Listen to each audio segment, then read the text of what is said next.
Boeing's state-of-the-art plane was dreamt up in the United States, but couldn't become a reality without Japanese expertise. 35% of the aircraft is made in Japan. The defining feature is the material used. We were the first company to make this type of carbon 40 years ago, and even then we thought it could be used for air travel. When we put the material on the market, Boeing approached us to modify it for planes. It took this long to make sure it was safe in the sky. It's 10 times stronger than iron and a quarter of the weight. And with the latest jet engines, the 787 can fly 30% longer than other planes of the same size while using 20% less fuel. What also makes the 787 unique is that the companies involved are somewhat insulated from the economic turbulence in Europe and the US, and also from the strength of Japan's currency. The yen has hit highs against the dollar not seen since World War II.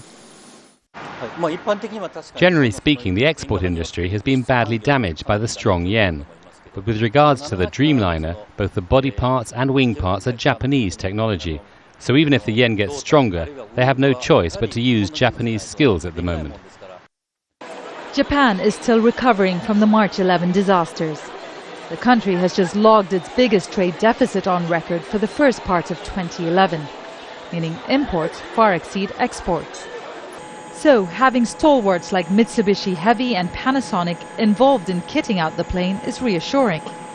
Over the next 20 years, sales of the 787 aircraft are forecast to top $400 billion. And with a current price tag of $200 million a plane, Boeing has spared no expense to make it a ride to remember.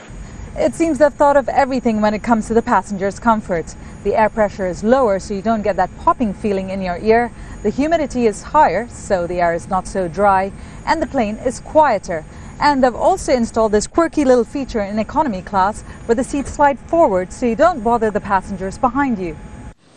But Boeing shouldn't be sitting back just yet, according to aviation authorities in the United States.